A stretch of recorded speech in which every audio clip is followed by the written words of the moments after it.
Bom dia, IPCA. Nós chegamos hoje a 691 dias de maratona bíblica. E hoje, novamente, nós iremos estudar dois salmos, o Salmo 95 e o Salmo 97. O Salmo 95 é um salmo que se divide em duas partes. A primeira parte dele vai do versículo 1 até o versículo 7, parte A. E a segunda parte, da parte B do versículo 7 até o final deste salmo. A primeira parte, que vai do versículo 1 até o versículo 7, nós podemos ver que é um chamado à adoração. O povo de Deus, como nos mostra o versículo 1 deste salmo, é chamado para cantar com júbilo ao Senhor, chegando diante da sua presença com ações de graças e salmo, como nos mostra o versículo 2. Isso acontece porque o povo tem que entender que Deus é o Deus supremo, que Deus é o grande rei, como nos é descrito neste salmo. No versículo 3 aparece o termo deuses, e nós temos que entender que esse termo deuses aqui não é uma admissão do politeísmo, pelo contrário, mas é um reconhecimento de que Deus é supremo sobre todos os poderes e sobre todas as pessoas do universo. A grandeza de Deus é vista por meio do seu controle soberano sobre a terra, como é atestado no versículo 4, e sobre o mar, no versículo 5. A presença de um Deus como esse, que governa sobre homens, sobre a terra, sobre o mar, nós só podemos nos curvar e adorá-lo e cultuá-lo, como é mostrado no versículo 6. Porque Ele é o nosso Deus, e nós, povo do seu pasto e ovelhas de seu rebanho, como nos mostra o versículo 7, a parte A. Mas a segunda parte deste salmo, que compreende aí o versículo 7, parte B, até o final, lá no versículo 11, nós vamos ver uma advertência. E o cerne deste salmo é justamente uma advertência contra a infidelidade, com base na rebelião dos antepassados do povo de Israel lá no deserto. Essa passagem ela é largamente citada lá em Hebreus, capítulo 3, versículo 7, até o capítulo 4, versículo 7, em que naquela passagem é aplicada a cristãos que precisam ouvir a palavra de Deus ou não entrarão no descanso divino. As advertências do fracasso de Israel em não entrar na terra de Canaã imediatamente após o êxodo são aplicadas diversas vezes no Novo Testamento a cristãos em relação ao chamado de Deus para a santidade. A desobediência e descrença, como nos mostra esse salmo nos versículos 8 e 9, resultam no endurecimento do coração.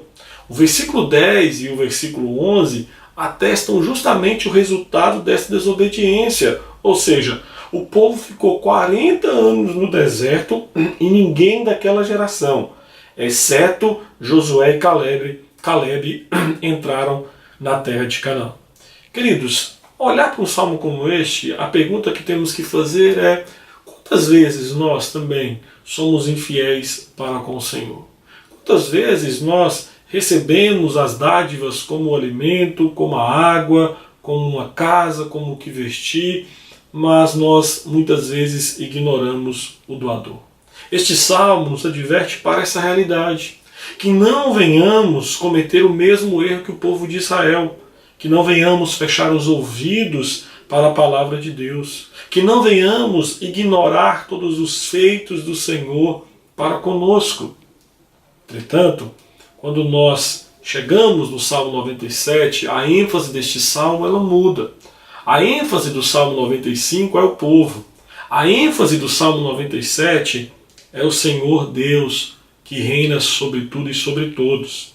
O versículo 1 e o versículo 2 do Salmo 97 mostra que o Senhor é exaltado em seu trono. Quaisquer que sejam as circunstâncias ao nosso redor, ou o sentimento dentro de nós, o Senhor reina e o seu reino estende-se sobre toda a terra. Saber que reina o Senhor, nosso Deus, deve encher o nosso coração de alegria, deve fazer com que o nosso culto e a nossa adoração ao Senhor seja totalmente permeada de júbilo, de alegria. Os versículos 3 a versículo 6 do Salmo 97 já nos mostram outra realidade do Senhor. Nos mostra que o Senhor é exaltado sobre os seus inimigos. O salmista apresenta nesses 3 versículos como se uma tempestade estivesse varrendo a terra e destruindo tudo em seu caminho. A imagem dessa tempestade remete ao êxodo de Israel no Egito, bem como ao encontro que Israel teve com Deus lá no Monte Sinai. Contudo, essa tempestade também se refere ao dia vindouro do Senhor, quando Cristo virá e julgará todos os povos, todas as nações. Nós temos que entender, queridos, que o julgamento do Senhor, ele glorifica e manifesta a sua santidade a um mundo cheio e dominado pela impiedade. Nos versículos 7 até versículo 9 do Salmo 97, nós vamos ver que o salmista mostra o Senhor sendo exaltado sobre os falsos deuses. É interessante que no Antigo Oriente, quando uma nação conquistava outra, as pessoas elas interpretavam a vitória daquele povo como um sinal de que os deuses do povo conquistador eram mais poderosos do que os deuses do povo derrotado.